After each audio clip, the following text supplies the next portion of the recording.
दो तरह के स्टूडेंट्स मिले, एक जो इंटरव्यू तक पहुंचे पर इंटरव्यू के बाद उनका नहीं निकला, नॉट एबल टू क्लियर, कोई बात नहीं। दूसरे ऐसे स्टूडेंट जो इंटरव्यू तक पहुंचे, क्लियर किए पर उनको मनचाहा पोस्ट नहीं मिला। और तीसरे जो इंटरव्यू तक पहुंचे, क्लियर किए और पोस्ट भी ले लिया, अब वो खुश हैं। ठीक है, आप इंजॉय करें, आप लाइफ को अच्छा बनाएं और बहुत सारी चीज़ें और होती हैं छोटी छोटी जो जीवन में करनी चाहिए, उसके ऊपर आप कार्य करें।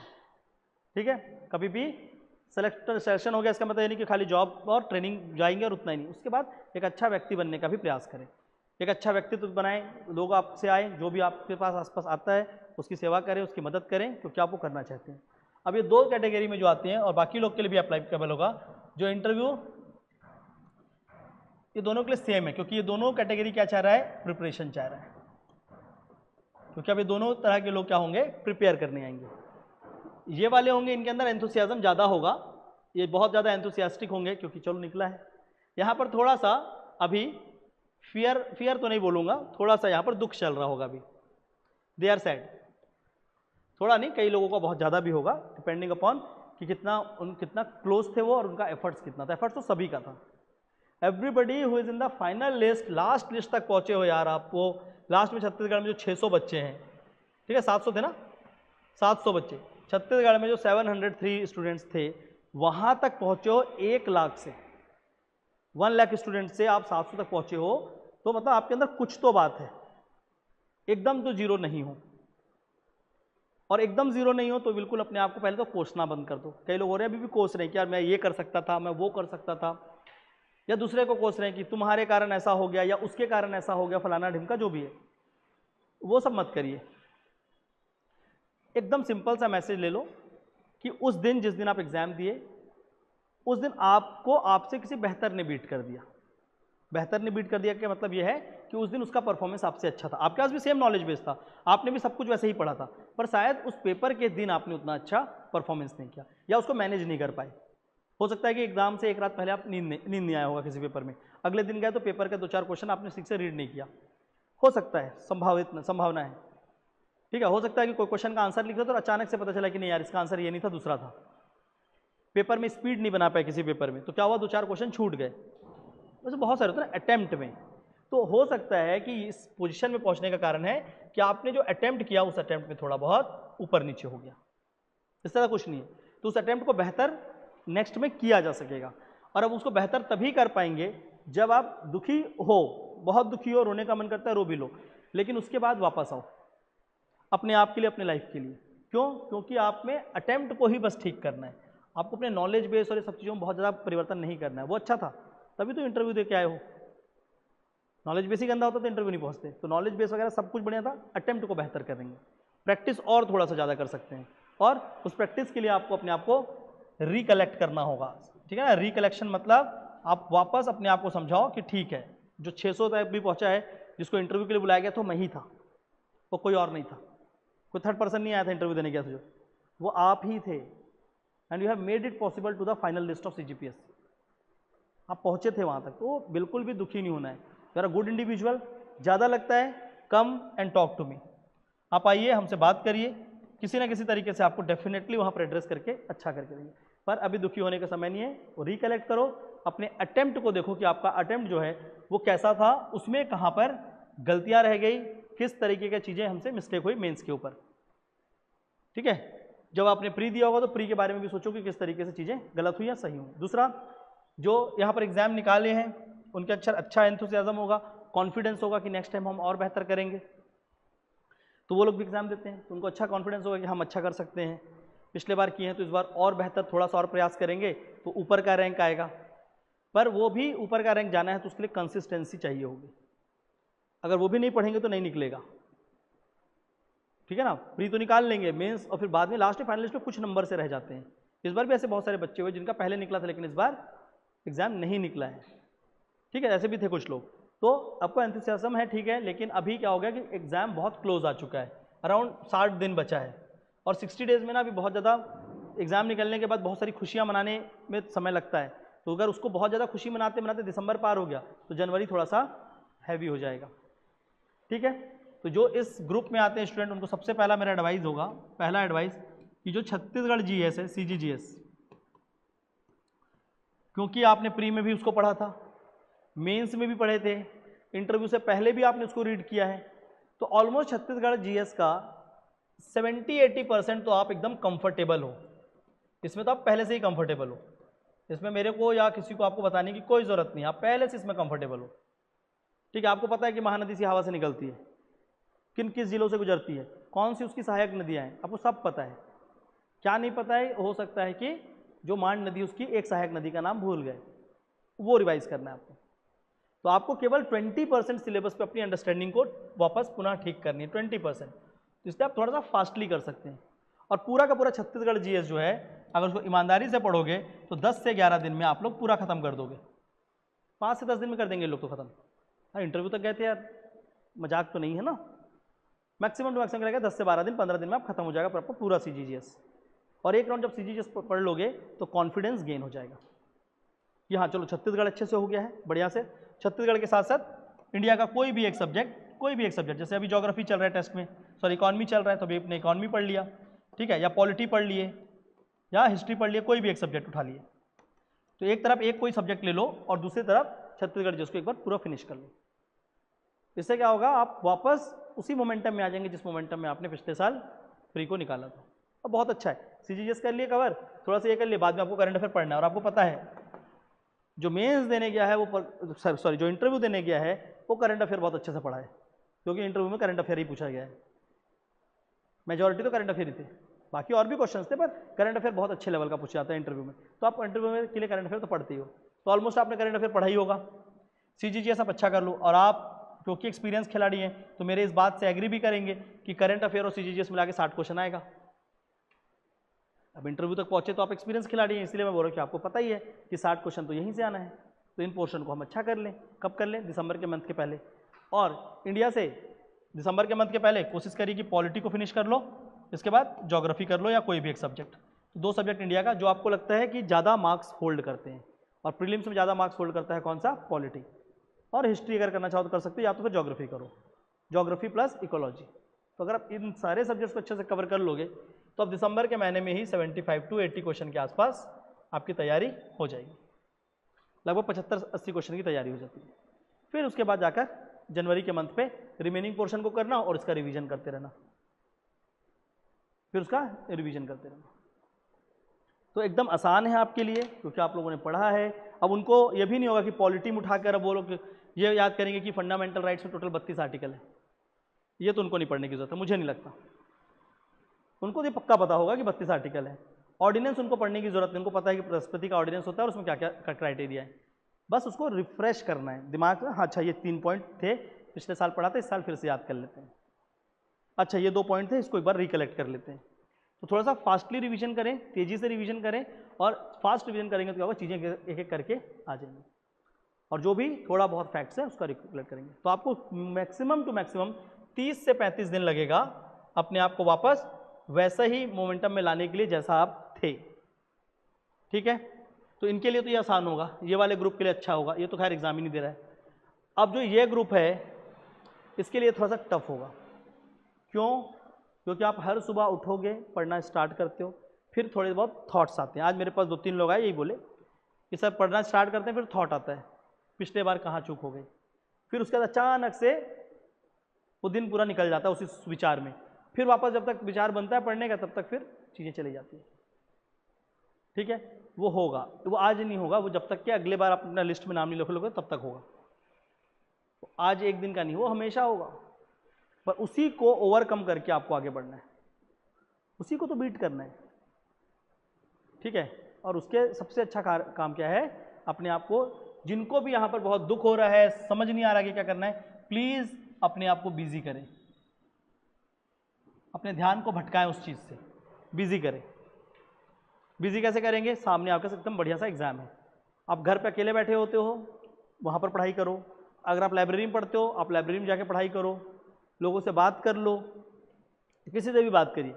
ठीक है, और थोड़ा सा अपना एक्टिविटी को थोड़ा सा अलग कर लीजिए। आप ये देखने से बचें कि किसका सिलेक्शन हुआ, किसका रिजेक्शन हुआ, आप ये देखें कि कौन सा कंटेंट की क्लासेस चल रही हैं। ठीक है, कहीं पर कोई क्लासेस ले रहे, जैसे मैं ही ले रहा हूँ, मेरी क्लासेस देख लो, खेम सर ले रहे हैं, उनकी क्लासेस देख लो, धीरे धीरे माइंड क्या होगा, उस क्लासेस के साथ इंगेज होना स्टार्ट हो जाएगा। और जब एक बार माइंड इंगेज हो जाएगा, वो आप ही हो जो 600 रैंक के अंदर हो या 700 रैंक के अंदर हो, वो आप ही हो, वो कोई दूसरा व्यक्ति नहीं है।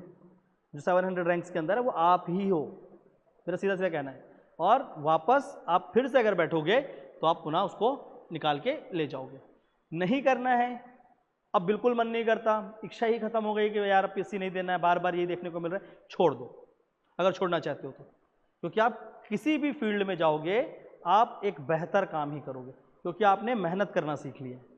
पीएससी को सिखाए ना सिखाए, मेहनत करना सिखाता है। आप वो लोग हैं जो पिछले 4-5 महीने मेंस के समय, इंटरव्यू के समय 17-17, 18-18 घंटे काम कर रहे थे, पढ़ रहे थे, किसी ना किसी चीज़ में इंगेज थे, और जो बचता था टाइम उसमें सो जाते थे। जब इतने मेहनती हो, इतना कुछ आपका पर्सनैलिटी बन चुका है, तो वो पर्सनैलिटी कभी भी अनसक्सेसफुल नहीं हो सकता जब तक वो काम करता रहेगा, and till the time that person will work. जैसे ही आप बैठ जाओगे कि मैं काम नहीं करूँगा, मैं बहुत दुखी हूँ, मैं डिप्रेशन में आ रहा हूँ, फिर तो सब चीज़ बिगड़ जाएगा ना, जितना आपने गेन किया सब कुछ बर्बाद जाएगा।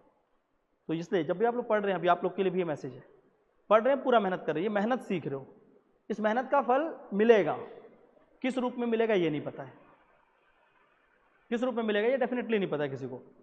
लेकिन अगर आप मेहनती व्यक्ति हो, आप सही मार्ग में चलते हो अपने, तो आपको सफलता मिलेगी, आज नहीं तो कल, फिक्स है। तो इसलिए जो इस तरह से है, दुखी है, कोई बात नहीं, दुख सबको होगा और होना भी चाहिए। अगर दुखी ही नहीं हो रहे हो पेपर में फेल होके, तो फिर क्या मतलब है। और सबसे कम दुख कब होते हैं पेपर में फेल होकर, होता है प्री वाले। सबसे कम दुख कहाँ होता है, प्री में जो फेल होता है। उसके बाद उससे थोड़ा ज़्यादा दुख कहाँ होता है, मेंस में, और सबसे अधिक कहाँ होता है, इंटरव्यू में। प्री में आते हैं बाहर, यार ये वाला गलत कर दिया, तो शर्म करना, इसमें कौन सा एकदम वो बता रहा है चौड़ा होकर ये तो गलत कर दिया। जब पीपीएससी फालतू पेपर सेट किया था, पीएससी ने क्वेश्चन विलोपित कर दिया, क्या करेगा, पास हुआ क्या, पास तो नहीं हुआ ना, किस बात के लिए हंस रहा है। उस समय शर्म आनी चाहिए। प्री में फेल होते हैं, शर्म आनी चाहिए, थोड़ा बहुत, ज़्यादा नहीं, थोड़ा बहुत आना चाहिए, उसका मजाक बनाने का। फेल हुआ अच्छी बात, आपने मेहनत बहुत किया, वो बहुत अच्छी बात है, लेकिन उसका मजाक मत बनाओ, अपने ही फेल होने का मजाक मत बनाओ, उसको गंभीरता से लो। मैं ये नहीं बोल रहा कि प्री को फेल होना बहुत कोई गलत बात है, नहीं, बहुत लोग होंगे, कोई दिक्कत नहीं, लेकिन उसको गंभीरता से लीजिए, उसको मजाक मत लीजिए।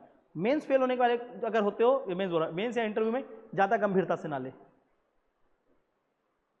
अपने फेलियर को उतनी गंभीरता से ना ले, उसको नॉर्मल तरीके से ले कि ठीक है हम बहुत आगे आ चुके हैं, प्रोग्रेस किया है, ठीक है ना। पहले साल आता है बच्चा, कई लोगों को देखा मैंने, एक सर्कल है, उस सर्कल को भी आज बता देता हूँ ताकि आप लोग को ध्यान रहे। फर्स्ट ईयर आया कि स्टूडेंट, प्री नहीं निकला, कोई इशू नहीं। सेकंड ईयर पहुंचा, प्री तो निकला पर मेंस नहीं निकला, कोई इशू नहीं। थर्ड ईयर पहुंचा, प्री निकला, फिर मेंस नहीं निकला, आगे बढ़ा। फोर्थ ईयर उसका प्री निकला, मेंस निकला, इंटरव्यू तक पहुंचा, इंटरव्यू में फेल हो गया। फिफ्थ ईयर आया, प्री निकला, मेंस निकला, इंटरव्यू निकला, सिलेक्शन ले लिया। अब मान लेते हैं ये एक बच्चे की कहानी है, ये जिस भी बच्चे की कहानी है ना, जिसकी भी ये कहानी है, उसका बेसिक स्कूलिंग या जो कॉलेज था या जो आधारभूत उसका नॉलेज था पूरे बचपन से लेकर, वो थोड़ा सा कमज़ोर था, सॉरी टू से, बट थोड़ा कमज़ोर था, क्योंकि उतना बेहतर उसने स्कूलिंग और कॉलेज में मेहनत नहीं किया, या उसको उतना मेहनत कराने के लिए किसी ने तात्पर्य किया। तो इसलिए क्या हुआ, सेकेंड ईयर जब वो मेंस लिखने आया, तब तक भी उसको उसकी राइटिंग स्किल बहुत अच्छी नहीं डेवलप हो पाई थी, उसकी उतनी अच्छी रीडिंग हैबिट नहीं थी, पर वो मेहनत कर रहा था। तो उसने क्या देखा कि यार 2 अटेम्प्ट हो गया, यहाँ में फेल हो गया, तो अपने प्रोग्रेस को नहीं देखा, पर वो ये नहीं सोच रहा कि मैं कितना प्रोग्रेस कर लिया और मेंस तक पहुँच गया था। थर्ड में वो मेंस क्लियर कर रहा है, प्री भी निकाला, मेंस भी निकाला, ठीक है ना। तो अगर उसने इतना निकाला, तो ये 3 सालों में उसने क्या किया, एक्चुअल में जो व्यक्ति 0 से 10% था, वो व्यक्ति कम से कम 70 to 80% में पहुंच चुका है। वो क्लोज है अपने लाइफ को एक्सेल करने के पीछे। पर जब सेकेंड ईयर थर्ड ईयर तक आते आते क्या हो गया, सब ने उसके ऊपर आरोप लगा दिया, और उसने खुद भी अपने ऊपर आरोप लगा दिया कि मेरा नहीं हो पाएगा क्या, यार तू 3-3 4-4 बार दे दिया, तेरे से नहीं निकला, तू क्या कर रहा है। सब ने उसके ऊपर आरोप लगा दिया। उस आरोप को लेकर और खुद भी उस चीज़ को लेकर कि मेरा कभी नहीं होगा, आप डिप्रेस हो गए। अब हर दिन अपने आप से ये प्रश्न पूछते हैं कि मेरा निकलेगा कि नहीं निकलेगा। पढ़ते समय डर फील होता है, पेपर में जाते हैं वही क्वेश्चन आता है जो पढ़ के गए हैं और उसको गलत मार के आ जाते हैं। क्यों? क्योंकि डर गए हैं। फिर अगर आपको ये मौका मिला करने का लाइफ में आगे, तो आप प्री निकाले, मेंस निकाले, जाके इंटरव्यू में रुके, पर आपको कॉन्फिडेंस था कि यार मेरा सच में प्रोग्रेस हो रहा है, मैं निकाल सकता हूँ। पर इस समय तक गर्ल्स है तो उसको तो एकदम लग गया कि आई तुम्हारी शादी करा देते हैं, उनकी तो शादी की काम। लड़का एज कितना हो चुका है, 28 साल का हो गया, 28-29, उसके ऊपर भी आ गया कि अब तू कुछ कमा, क्योंकि तेरे को इतना सारा समय दिया लेकिन इतने समय में तुमने रिजल्ट नहीं दिया। पर वो रिजल्ट के लिए ड्यू बैठा है, उसकी 90% प्रिपरेशन के बाद आप छोड़ दिए, you left the field after preparing 90%। आप ले सकते थे सिलेक्शन, मैं ये नहीं बोल रहा कि मत छोड़ो 90% के बाद भी, 100% के बाद भी छोड़ दो, नहीं मिला तो। पर आप इस बेबुनियाद बातों पे नहीं छोड़ देना कि मेरा नहीं होगा, आपका हो जाएगा अगर आप प्रोग्रेस कर रहे हैं। अपने प्रोग्रेस की कहानी को समझो। ये उन सभी माता पिता भाई बहन जितने भी हैं सबको मैं कहना चाहूँगा कि इस चीज़ में अगर आपका बच्चा लगा है, टू ऑल द पेरेंट्स, तो समझें उसको अन्यथा ना लें कि वो फेल ही हो रहा है, वो बिलासपुर में बैठ के या रायपुर में बैठ के कुछ गंदगी ही कर रहा होगा। नहीं, आपका बच्चा एक्चुअल में मेहनत कर रहा है और वो बच्चे ने अपने आप को धीरे धीरे प्रोग्रेस किया है, जीरो से लेकर वो बढ़ाया है अपने आप को, और आज उसने इंटरव्यू दिया है, कल वो रिजल्ट भी देगा, क्योंकि वो अब एक ही चीज़ चाहिए होता सब चीज़ों के लिए, सब करने के लिए, वो है अपनी रिस्पॉन्सिबिलिटी लेना। और आपका बच्चा इतना बेहतर हो चुका है कि वो स्वयं की रिस्पॉन्सिबिलिटी लेना सीख चुका है। अब देखो, आप फर्स्ट ईयर आए होंगे, आप नहीं लेते हो रिस्पॉन्सिबिलिटी, चलना क्लास तो जाना है यार, घूम फिर रहे हैं। सेकंड ईयर में एहसास होता है कि नहीं यार पढ़ना तो पड़ेगा। थर्ड में आप एक्चुअल में मेहनत कर रहे होते हैं और अपने दोस्तों को इग्नोर भी करना शुरू कर देते हैं, धीरे धीरे दोस्तों से कटने लगते हैं। होता है क्योंकि आप मेहनत कर रहे हो। अब आप मेहनत करना चालू की तो आप 8 घंटे नहीं दे पाओगे उनको, फिर वो दोस्त भी आपसे कटने लगते हैं, फिर आप अकेले होने लगते हैं। अकेले होते हैं लेकिन आपको अपने अपने रास्ते में अच्छे चल रहे होते हैं। अब यहाँ से जब आप चालू करते हो तो उस समय आपको फिर परेशानी ये होती है कि अब दोस्त भी नहीं रहे, किससे बात करें, टीचर सुनते ही नहीं किसी का, बातें नहीं करते, यही समस्या है। अगर हम सुनने लगे तो हमको बोल देगी दोस्ती करते हैं, ठीक है, हाँ करते हैं दोस्ती, अच्छी बात है, करेंगे अपने दोस्त स्टूडेंट से दोस्ती, क्यों नहीं करेंगे, कम से कम आके बोलेगा तो अपनी बात को, ठीक है, नहीं बोलेगा तो कैसे बात बनेगा, वो अपनी बात को बोलेगा, समझेगा, तब तो हम भी उससे बात करेंगे। तो वो चीज़ें हो गई, और ऐसी चीज़ों को समझना ज़रूरी है, ये सभी पेरेंट्स को समझना ज़रूरी है, और आप लोगों को भी, ठीक है। तो एकदम कुछ गलत नहीं कियो, आप आके बोले ना कि सर नहीं आप बहुत अच्छा कियो, 200 रैंक में भी रहना और उसके बाद अभी आके टेस्ट देना, और आप तो मेरे ख्याल से पिछला भी दियो रिजल्ट के बाद भी, तो बहुत ब्रेव डिसीजन है, तो आप बहुत ब्रेव इंसान हो। ऐसा नहीं है कि छोटे कि आप बस अपने आप को डाइल्यूटेड ले रहे हो, ठीक है, जस्ट पुट योर एफर्ट्स। और इसका रिकग्निशन कोई करे ना करे, मैं तो ज़रूर करता हूँ, चाहे फेल हो चाहे पास हो। अगर बच्चा सच में टैलेंटेड है, सच में मेहनती है, तो वो अच्छा कर रहा है, वो मेरे को नज़र आता है, ठीक है। और अगर आपको आगे करना आप करिए, नहीं कर पा रहे हैं, कुछ भी परेशानी है, तो आप आइए, उस परेशानी को अगर मेरे व्यक्तिगत लेवल में सॉल्व कर पाऊंगा मैं कर दूंगा, चाहे वो मॉनेटरी टर्म्स में हो, पैसे के टर्म्स पे हो। अगर मेरे से हो पा रहा होगा तो मैं ज़रूर करूँगा। मैंने कभी किसी को पढ़ाने से मना नहीं किया। बहुत सारे लोग आए, अपने अपने मॉनेटरी टर्म्स में ही बात किया, मैंने सबको जैसा हुआ वैसा डील किया आज तक। तो मॉनेटरी टर्म्स पे होगा तो मैं वहाँ पर भी हेल्प कर दूंगा। आपको यहाँ रहने खाने में समस्या हो रही है, अगर उसमें कुछ ज़्यादा इश्यूज़ है, अगर वहाँ पर मैं कुछ कंट्रीब्यूट कर पाऊँ मैं करवा दूंगा। पर इस बेसिस पे पढ़ाई नहीं छोड़ देना कि आपने गलत किया है, आपने कुछ गलत नहीं किया। घर वालों से बात करें, समझाएं, नहीं होगा मैं दे दूंगा वीडियो, इसको दे देना कि समझो तो कम से कम। आपकी बात नहीं सुनते ना, मेरी सुन लें, पर आप कुछ गलत डायरेक्शन पे नहीं जा रहे हो, ठीक है। बहुत सारे लोग आ जा रहे थे और कुछ लोग ज्वाइन भी किए, इसलिए मैं सोचा कि उनको एटलीस्ट एड्रेस किया जाए, जो खासकर अभी इंटरव्यू के बाद बाहर हो गए, ठीक है। बाहर नहीं हुए अगले साल आ जाएगा लिस्ट में नाम, ठीक है। एक पॉजिटिव भी बताता हूँ इस साल का, जो मेरे को लगता है ये सबसे बड़ा पॉजिटिव होगा उन सभी बच्चों के लिए जो एग्ज़ाम दे रहे हैं। तो इस साल का पॉजिटिव क्या पता है? पहली बात तो डीएसपी का पोस्ट है, और उसके बाद वो आबकारी वाला, ठीक है ना, एक्साइज इंस्पेक्टर। अब ये दोनों में पहली चीज़ क्या चाहिए? गर्ल्स के लिए तो काफ़ी अच्छी बात ये हो जाएगी कि यहाँ पर सबसे पहले क्या चाहिए? फिजिकल पैरामीटर्स हैं, ठीक है। तो बहुत सारी गर्ल्स तो वहाँ पर कट जाएंगी। फिजिकल पैरामीटर को कंप्लीट करने वाली एसआई में गर्ल्स मिल जाएंगे, पीएससी में बहुत मुश्किल है। पीएससी में थोड़ा सा मुश्किल हो जाता है क्योंकि यहाँ पर भी पढ़ना भी एक कंपल्सन है और मेंस भी आना चाहिए। तो पहली बात तो गर्ल्स के लिए एकदम अच्छी अपॉर्चुनिटी है। अगर आपका पैरामीटर फिजिकल पैरामीटर अच्छा है तो आपके डीएसपी और दोनों पोस्ट, क्योंकि वो लगभग 150 पोस्ट है, दोनों मिला के ही लगभग 130 पोस्ट तो बन जा रहा है। है ना, वो कितना है 90 है और इधर 21, तो 110 111 पोस्ट तो यही है जिसमें फिजिकल पैरामीटर है। तो पहला तो ये चीज़ हो जाएगा, तो गर्ल्स के लिए उसमें से जितना भी सीट है तो वो काफ़ी आसानी से मिल सकता है। दूसरी बात, सेकंड, डीसी का पोस्ट नहीं है, बहुत कम है। इसके बाद लेवल 2 की अगर बात करें, लेवल 2, तो लेवल 2 के लगभग 36 से 46 पोस्ट हैं, सिर्फ 50 पोस्ट हैं सकते टोटल, और उसमें से भी अगर रिजर्वेशन वगैरह जो है, खासकर जो उनको मिलता है हैंडीकैप रिजर्वेशन, उसको हटा दूंगा तो लगभग 46 सीट हैं, बाकी सबको मिला के 46 सीट। अब 46 सीट जो है, तो इसमें जो पिछले साल सेलेक्टेड हैं या जो इस साल सेलेक्ट हुए, बहुत ज़्यादा जो एंथुसियास्ट नहीं होंगे, तो कहीं ना कहीं क्या होगा, ये जो पद है ये थोड़ा सा उनको डिस्करेज करता है। ठीक है, मैं कुछ लोगों से बात भी किया जो पिछले साल सेलेक्टेड थे। 2021 में डीएसपी का पोस्ट निकला था, उसमें कई लोग डीएसपी बने थे और उनका ज्वाइनिंग नहीं आया था। वो सभी डीएसपी लगभग इस बार भी एग्जाम दिए, सब पास हुए और सब फाइनल लिस्ट में, लगभग, नॉट ऑल बट मेजॉरिटी जो है उन्होंने एग्जाम दिया था और इस साल वो फाइनल लिस्ट में है, और वो कोई भी पोस्ट ज्वाइन नहीं करे, पर वो इस साल कोई ना कोई पोस्ट लेंगे क्योंकि डीएसपी का कोर्ट में रुका हुआ है ना, रुका हुआ है कोर्ट में। तो अब उन लोगों का हाईएस्ट पोस्ट क्या हो, तो ऑलरेडी डीएसपी है और 21 में ज्वाइनिंग नहीं लिए, 22 23, तो अब तो ज्वाइनिंग लेंगे ही लेंगे। एक दो को मैं जानता हूँ पर्सनली, बात भी किया मैंने, तो वो लोगों ने भी बोला कि सर इस बार ज्वाइन करेंगे। ठीक है, तो क्या हो रहा है कि जो कि लेवल 2 के पोस्ट उतने नहीं है, तो कहीं ना कहीं जो एकदम एक्सपीरियंस बैठे हुए थे, ऐसे लोग को भी थोड़ा सा डिस्करेज करता है, थोड़ा डिस्करेज करता है।